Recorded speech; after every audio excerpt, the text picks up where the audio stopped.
Bonjour, bonjour, bonsoir, tout dépend d'où tu te trouves là actuellement. Je sais que tu m'attendais aujourd'hui. Oui, oui, oui, je sais que tu m'attendais. Bon, si tu ne m'attendais pas, bon, tant pis, hein. Mais dans la continuité de ce que nous avons publié hier par rapport aux éléments étranges qui ressortent après le coup d'État que vient de subir le Gabon, on se pose toujours des questions, on s'interroge, on, on, on essaie d'analyser les différents acteurs économiques, les partenaires internationaux, nationaux, bref, et on essaie surtout, notre plus grand professeur, c'est quoi? C'est l'histoire. On essaie aussi d'analyser aussi le contexte historique, voir ce qui s'est déjà passé, ce qui est déjà arrivé dans le passé, ce qui arrive maintenant. On essaie de voir, de mélanger tous ces éléments et on voit, tiens, tiens, bizarrement, qu'est-ce qui cloche, qu'est-ce qui concorde ou qu'est-ce qui ne concorde pas. Voilà. Bienvenue à toi. J'espère que ta journée s'est bien passée. Malheureusement, la mienne a été très, très, très, très, très chargée. J'espère que de ton côté, tu continues toujours à travailler dans la réalisation progressive de tes objectifs. Si je parle aujourd'hui de géostratégie, je parle un peu de politique, c'est pour éviter que tu sois encore un dindon de la farce. C'est pour éveiller, te permettre de pouvoir éveiller ta conscience. Plus jamais, en tout cas dans cette communauté, personne ne doit être un dindon de la farce. Donc, ceci dit, on sait que tout ce que les militaires qui ont pris au pouvoir, si tu as déjà suivi la vidéo que j'ai publiée là ou ici, que en tout cas, n'ont pas 100% mon soutien, jusqu'à preuve de contraire. J'attends de voir les actes qu'ils vont poser dans les semaines à venir avant de me positionner. Donc, peuple gabonais, citoyens gabonaises et gabonais, après l'euphorie du coup d'État, je vous demande, en tout cas, je te demande en toi si tu es Gabonais, que tu es en train de me suivre, si tu es africain ou bien si tu y es, euh, si tu, même tu es européen et que tu as l'Afrique dans ton cœur, ou bien si tu vis, si tu es de la diaspora, fais très attention. N'écris pas victoire très tôt. Observe minutieusement et attentivement ces gens-là qui sont venus peut-être nous jeter de la poudre aux yeux. Qui sont-ils? Ils sont venus nous vendre un rêve libérateur. Pourquoi est-ce que j'ai dit cela? Je t'avais dit hier, hein, dans cette vidéo qui va apparaître là ou là, que il faut analyser toujours le contexte historique et il faut analyser. Lorsque des diplomates s'expriment, c'est toujours dans le non-dit. C'est toujours dans ce qui n'a pas été dit. C'est là qu'il doit prendre pour vérité. Parce que tout ce qu'ils disent, ce sont des mensonges. Tout est mensonge. Mais pour connaître la vérité, voilà pourquoi il faut toujours prendre le contexte historique et puis aussi analyser les non-dits et ce qui s'est fait sur le terrain. Donc, il y a certains éléments, par exemple, pourquoi est-ce que ceux qui ont pris le pouvoir n'ont pas dénoncé un certain nombre de points? Parce qu'il ne faut pas être con. Même un enfant de 12 ans aujourd'hui, c'est ce qui gangrène et asphyxie le continent africain. On n'est pas bête. L'histoire est en train de nous enseigner. Mais j'ai l'impression que l'Africain, comme d'habitude, veut toujours se cramponner derrière euh, l'Africain veut toujours se cramponner derrière les émotions. Il n'y a même pas un mois, il n'y a même pas un mois ici, le général Tchiani a pris le pouvoir. Dès la prise de pouvoir, il a donné l'ordre, par exemple, d'arrêter l'exploitation et l'exportation de l'uranium et autres matières premières du Niger en direction de la France. Il a dit stop, niet, jusqu'à nouvel ordre. En fait, si tu entends du bruit, c'est parce que il y a plein de machines ici autour de moi. Mais bon, bref, voilà, tu vois. Mais au Gabon, bizarrement, ceux qui ont pris le pouvoir, qu'est-ce qu'ils disent? Ils disent que on va continuer. Ah oui, ils disent qu'on va continuer. Le premier message, hein, la vidéo que j'avais publiée le 30, le jour de, du fameux coup d'État, qu'est-ce qu'ils ont dit? Je cite, j'avais déjà publié la vidéo là ou là. Ils disent, nous réaffirmons notre attachement au respect des engagements du Gabon vis-à-vis de la communauté nationale et internationale. Mhm. Et tu sais ce que ça veut dire? Donc, peuple gabonais, ça veut simplement dire que, ben, écoute, si hier Ali Bongo vous paupérisez, eh ben, nous allons continuer avec le même système. Si hier Ali Bongo vous esclavagisez, eh ben, nous allons toujours continuer avec le même régime. Si hier Ali Bongo vous fouettez, oui, oui, oui. Tu sais quoi? Nous aussi, nous allons toujours continuer à vous fouetter. C'est ça que ça veut dire. Donc, peuple gabonais, c'est vrai, vous avez dansé. C'est vrai. Après l'euphorie, tout le monde s'enjaille et autres. Mais restez calme et éveillé.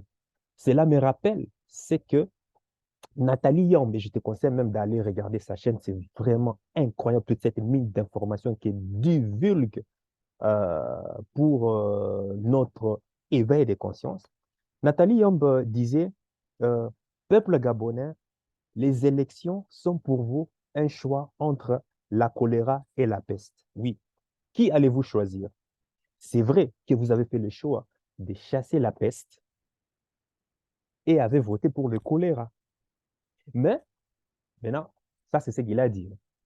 Maintenant, moi, maintenant, j'ajoute à cela que, mais soudainement, le virus Omicron a joué un passement des jambes pour écarter le choléra et est venu s'imposer à vous comme le sauveur. Ah oui, ça, l'Africain entend toujours ça. Quelqu'un qui vient toujours sauver, le sauveur. Ils attendent toujours le sauveur. Depuis que l'Afrique a pris, ils attendent toujours le sauveur. Ça, c'est depuis nos ancêtres, hein. On attend toujours le sauveur. Et là, tout d'un coup, vous êtes en train de crier victoire au virus Omicron qui est venu s'imposer. Or, quand le virus Omicron s'installe dans votre organisme, pour pouvoir éviter assez que vos anticorps, hein, parce que dans tout organisme, il y a des anticorps, lorsqu'il y a un corps étranger, les anticorps vont directement attaquer pour pouvoir mettre fin à la menace. Donc, le virus Omicron s'est installé dans votre organisme, vos anticorps se sont éveillés, sont en alarme, tout est consort. Mais qu'est-ce que le virus Omicron a fait? Le virus Omicron s'était passé comme le virus Omicron s'est fait passer euh, comme un agent qui est déjà dans votre corps, pas comme un étranger, mais comme une partie intégrante de votre organisme. Donc vos anticorps sont venus, ah, ils ont dit, ah tiens, non, non, non, il est de notre, il est de notre. Ça va les gars, ça va, ça va, ça va. C'était une fausse alerte. Et puis là, il est s'installer.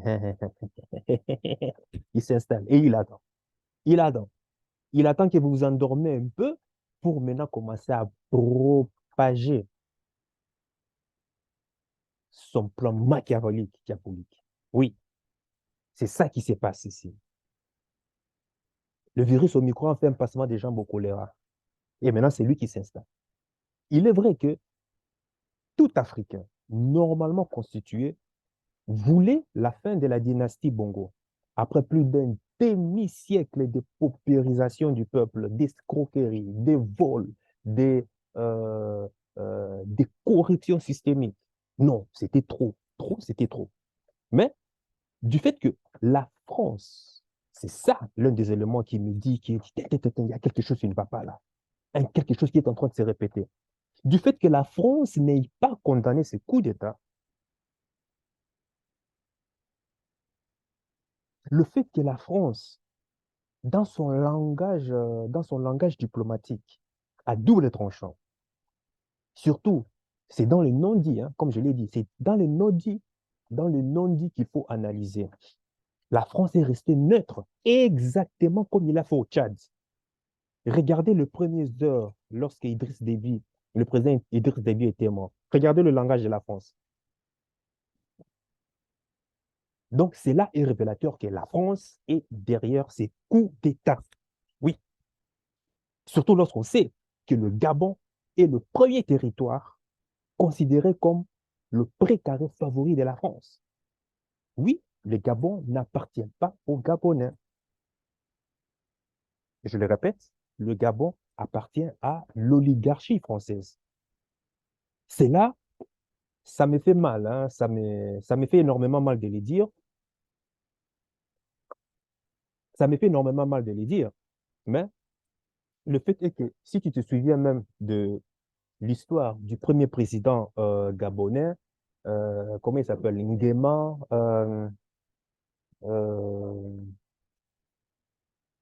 euh, bon, Léon, voilà, Léon Mba, soi-disant l'indépendantiste. Tu sais que son programme le plus cher, son objectif le plus cher était la départementalisation du Gabon à la France.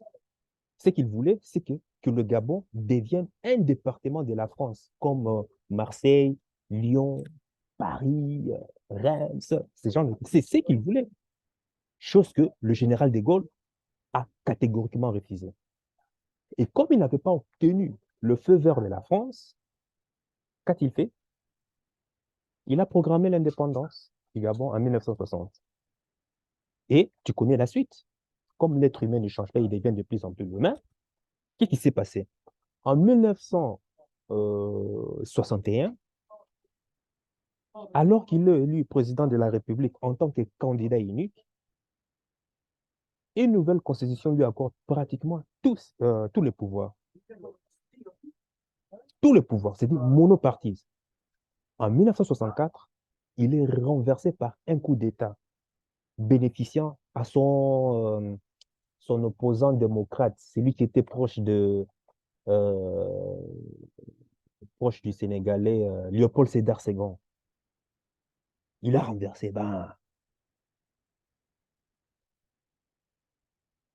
la même année, comme la France, au nom des accords de coopération qu'il a liés au Gabon, la France, qu'est-ce qu'il fait?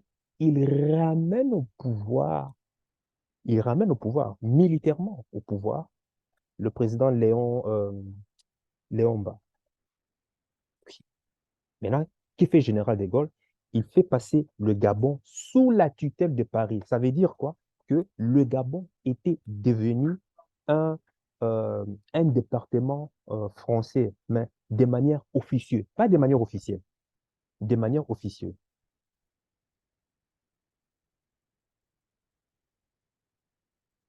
Mais avec un bas qui gouvernait. Mais qu'est-ce qui est arrivé? Comme tout président qui prend le pouvoir au Gabon, ils finissent toujours par des maladies bizarres. Moi, j'ai déjà compris ça.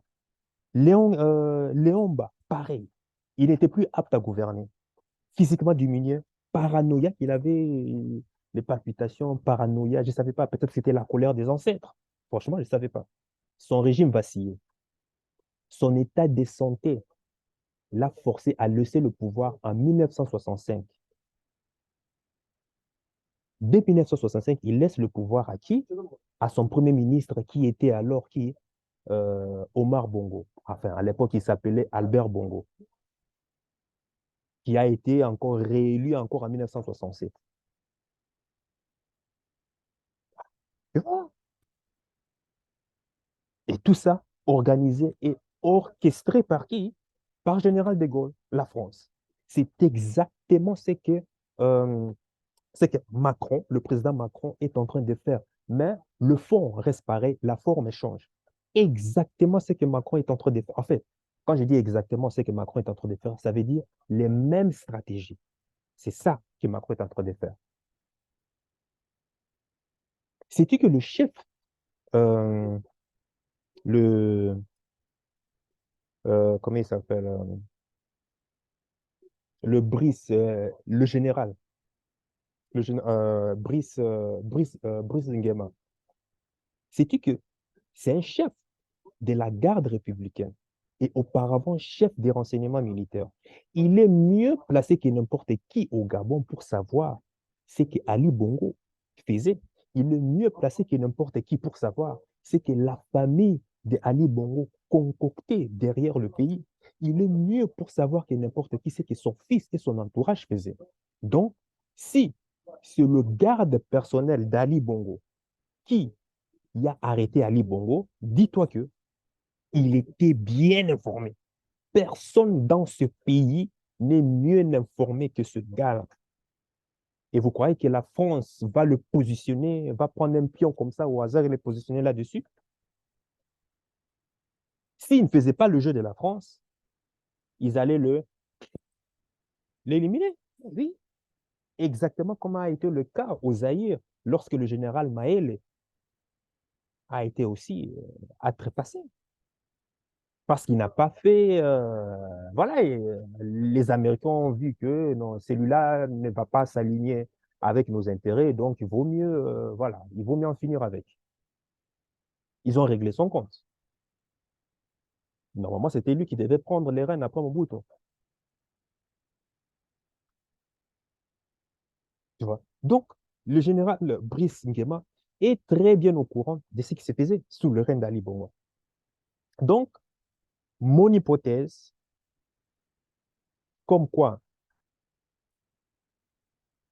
la France était en froid avec Ali Bongo par rapport au marché, le marché d'affaires que les Gabons donnaient aux Chinois au détriment de la France, et aussi le fait que Ali Bongo ait inscrit le Gabon dans la communauté de Commonwealth, donc cette fédération des pays qui parlent anglais, des pays anglais, au détriment de la francophonie.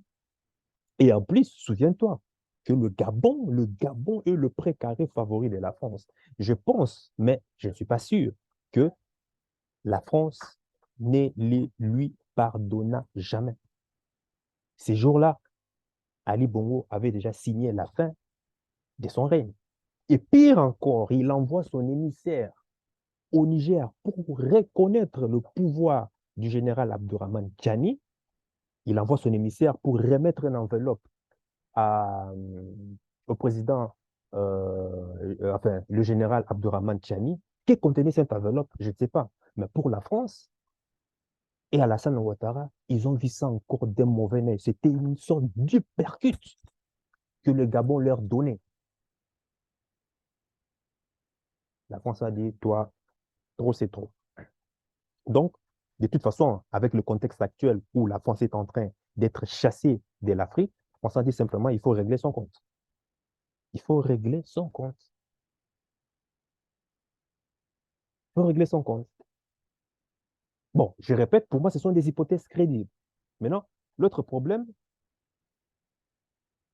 est que l'autre élément qui me dit qu'il y a quelque chose qui ne va pas avec les nouveaux militaires au pouvoir, c'est que dès la prise du pouvoir, ils ordonnent la reconnexion des médias de grand chemin, les médias mensonges, les médias hypocrites.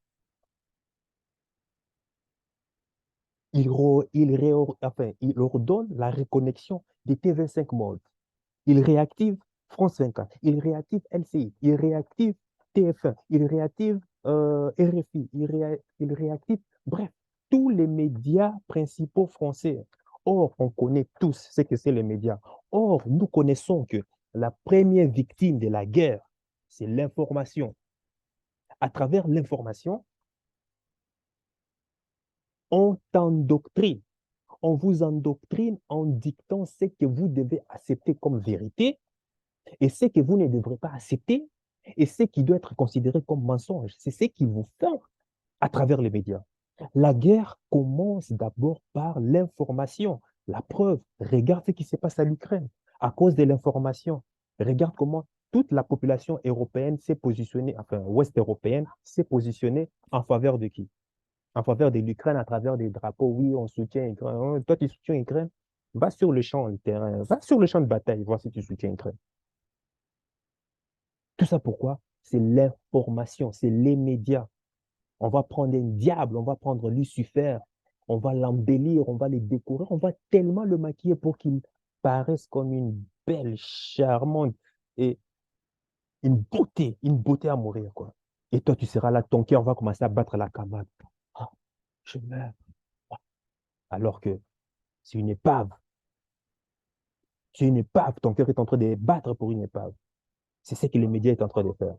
Donc, le fait que le Quai d'Orsay est obligé, en tout cas, est obligé que le média des grands chemins se positionne sur un certain narratif et surtout un seul narratif, ça, pour moi, a été déjà le drapeau rouge. Pour moi, a été déjà le drapeau rouge. Comment, tout par hasard, tous ces médias se sont positionnés sur un seul narratif? Va regarder les premières heures du coup d'État. Va toi-même regarder. Quel a été le narratif? Le narratif qui a été présenté par l'Élysée, ou du moins ce que Macron a demandé, c'est que la presse française véhicule, et ceci, la dynastie Bongo est tombée. Dès les premières heures, tous les médias se sont positionnés sur la dynastie Bongo est tombée. Le règne des Bongo est tombé. Je sais pas, la famille Bongo est finie. Famille, etc. Pourquoi on n'a jamais entendu parler de attends, tu vas voir. Moi, je vais. Bon, je ne sais pas si ça vaut la peine encore. Attends, attends, je vais partager avec toi. Tu peux aller voir sur Internet. Bon, c'est parce que je n'ai pas envie que cette vidéo soit longue, mais bon, disons qu'on va faire ceci. On va faire simple. On va aller sur Google. Et pourquoi ça ne marche pas?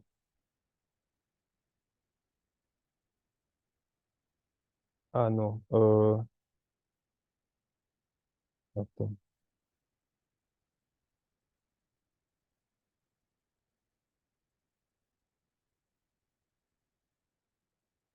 Ah oui, c'est ça. Bon, j'espère que tu vois l'écran.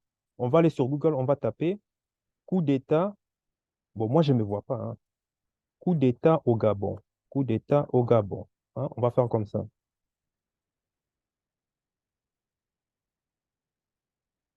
Voilà. On est là sur l'écran. Non, toi, merci. Donc, on est là sur l'écran, hein. Regardez. Regardez le narratif, hein. Bon, ici, c'est déjà après 2 jours, hein. Vous voyez, un jour. Il faut vraiment, si vous pouvez vraiment remonter euh, la date d'Adventure, ça serait go. Regardez. Coup d'État militaire au Gabon. L'opposition demande à la. Coup d'État militaire au Gabon. Le général Nguema nommé, tu vois, le général Nguema nommé. Coup d'État militaire au Gabon. Les élections entachées. Coup d'État militaire au Gabon. Le président Ali Bongo. Regardez. Le coup d'État accueilli favorablement par le Gabonais, tu vois. Au Gabon, le coup d'État contre le président sortant d'Ali Bongo a été accueilli favorablement par la population. Bizarre, non? Regarde l'autre. Il dit coup d'État au Gabon. Le putsch accueilli favorablement par le Gabonais au pays et dans la diaspora. Regardez. Le Monde, TV5 Monde, Le Monde. Coup d'État au Gabon, l'Union africaine suspend les pays. Bon, bref. Bon, eux, ils sont un peu bizarres, eux, mais ils ont une langue à double tranchant, hein, l'Union africaine. C'est la même voix que la France, hein. BFM TV, coup d'État au Gabon, l'Union africaine suspend les pays avec effet immédiat. Ça, c'est aujourd'hui. Mais il faut aller remonter avant-hier. Regardez, BBC, ce que nous savons de la situation. Le Monde, la France à l'épreuve d'un nouveau coup d'État. Regardez, Le Devoir, le président de Gabon en résilience surveillée. News, médias de grand chemin. Coup d'État militaire au Gabon, c'est que l'on sait. Et regardez les petites lignes. Élections contestées. Contrairement au Niger, ce coup d'État au Gabon intervient juste après l'organisation d'élections contestées. Mais au Niger aussi, il y avait des élections contestées. Qu'est-ce que tu crois? Regardez. Regardez, Gabon, le mutin arrêté après une tentative de coup. Bref, tu peux aller suivre comme ça, hein. Tu peux aller suivre, hein. Regarde, hein. Regarde le narratif, les gros titres et les sous-titres. Regarde. Coup d'État au Gabon, qu'est-ce que ça change? Tu vois? Coup d'État, les jours d'après. La vie, alors que la vie semble avoir repris. Regarde, tu peux suivre, regarde, TF1, coup d'État au Gabon. Plainte en France. Regarde. Tu vois, les Gabonais pourront à nouveau librement vaquer à leurs occupations. Coup d'État militaire au Gabon après l'annonce de la victoire. Des militaires ont annoncé mercredi mettre fin au régime en place. Coup d'État, Ali Bongo appelle à l'aide. Bref, tu vois, c'est le même narratif. Ils ont tous un seul narratif. Aujourd'hui, c'est un peu changé, mais tu verras dès les premières heures, ils étaient tous, la dynastie Bongo est tombée. Le premier jour, même, le jour où même j'ai tourné ma vidéo. Pourquoi maintenant ma question c'est ici? Pourquoi on n'a jamais entendu parler de la démocratie a pris fin au Gabon? Il faut savoir qu'Ali Bongo a été élu démocratiquement. Parce qu'on sait que tous les pays où ils font des élections démocratiques, c'est toujours la corruption. Il a quand même été déclaré vainqueur, même si on sait que c'est la corruption. Pourquoi on n'a jamais entendu parler de ça sur RFI? Pourquoi on n'a jamais entendu parler de ça sur TV5 Monde, sur France 24, TF1? Pourquoi sur BFM TV? Aucune de ces chaînes des médias de grand chemin n'a soulevé la question de fin des démocraties dont a été victime Ali Bongo. Pourquoi on n'a jamais entendu parler de... euh, attends, ça fait des mots. Pourquoi on n'a jamais entendu parler euh, des démocraties en péril pendant ces coups d'État? Moi, c'est ça que je me pose la question. Donc, ceci montre que la France est impliquée dans ces coups d'État. Comme je te l'ai toujours dit, les médias. Qui possède les médias? Ce sont les businessmen qui possèdent les médias. Les businessmen, les lobbies qui possèdent les médias, ce sont eux qui vont chez les politiques pour influencer en quelque sorte, pour corrompre, pour voter des lois en faveur de qui? De leur business. Donc, ils élisent des personnes au pouvoir, les sénateurs et autres, ils placent des ministres au pouvoir. Pourquoi? Que ceux-ci leur envoient l'ascenseur. Voilà pourquoi j'ai dit que la France est impliquée dans ces coups d'État. La preuve, va voir, va écouter, par exemple, le narratif des médias des grands chemins lorsqu'il s'agissait, par exemple, du Niger. Il n'y a même pas un mois. Va voir. Va écouter le narratif de l'Élysée lorsqu'il s'agissait du Mali. Va écouter le narratif du président Macron dans tous ses discours lorsqu'il s'agissait du Burkina Faso. Bizarrement, lorsqu'il s'agit du Gabon, on nous endoctrine c'est-à-dire en nous détournant que sur la personne de Ali Bongo et sa famille. C'est tout. Point barre. Il ne parle pas des démocraties en péril, il ne parle pas des accords internationaux, ni des droits de l'homme ou quoi que ce soit. Rien, nada, tout. Et bizarre, Macron, dans le précaré favori de la France, le président n'est même pas sorti pour pouvoir contester, pour pouvoir, euh, euh, pour pouvoir sanctionner ce coup d'État. Il fallait voir. Compare simplement la réaction avec le Niger, avec le Mali, avec le Burkina. Compare la réaction et tu verras. Ou bien avec la Guinée.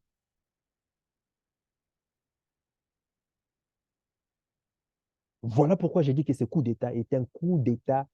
Ce coup d'État n'est pas un coup d'État du peuple gabonais, c'est un coup d'État colonial.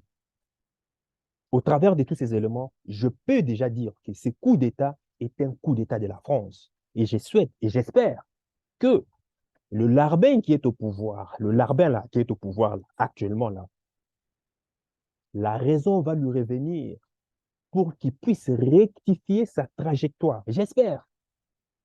Comme l'a dit Nathalie Yang, un proverbe africain dit, quand les aînés t'envoient quelque part, il faut savoir se faire envoyer. J'espère que le général Brice Nguema trouvera la voie de la raison.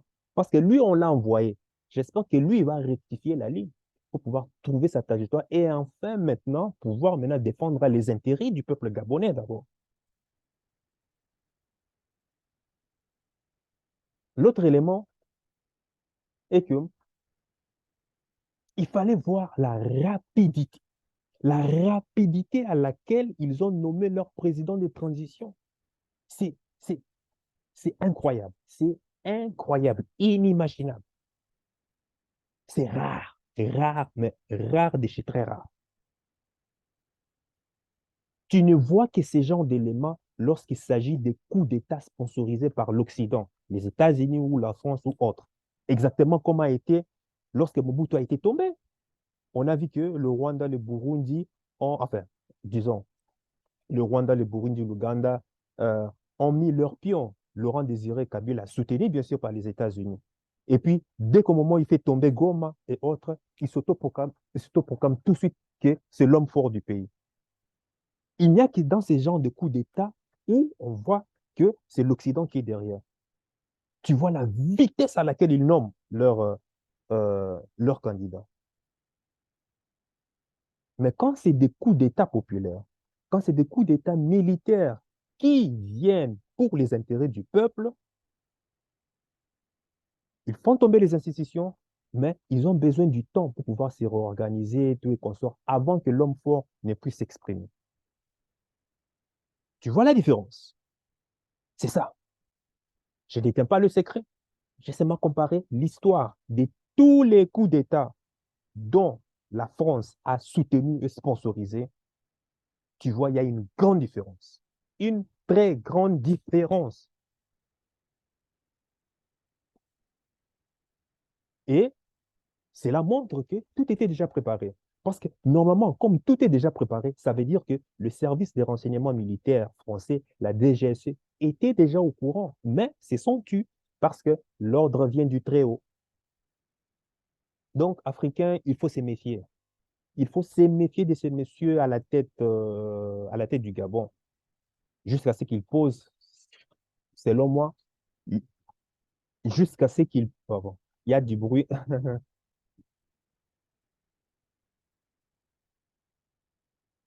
Selon moi, il faut se méfier jusqu'à ce qu'il pose des actes qui viennent contredire ce que je suis en train de dire là aujourd'hui, hier et avant-hier. Peuple gabonais, restez éveillés. Pourquoi?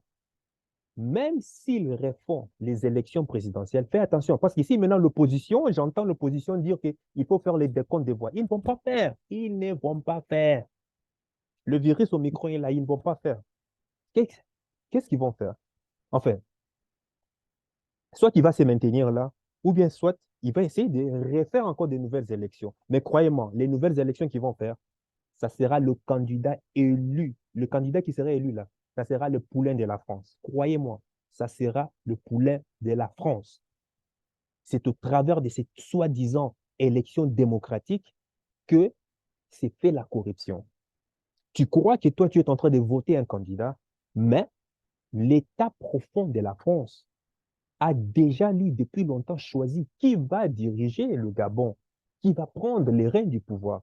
Donc, on vous fait croire un semblant de liberté pour vous montrer que ben voilà, c'est la démocratie, mais en réalité, dans le backstage, tout est déjà manipulé pour pouvoir mettre au pouvoir le candidat qui a été choisi par l'État profond.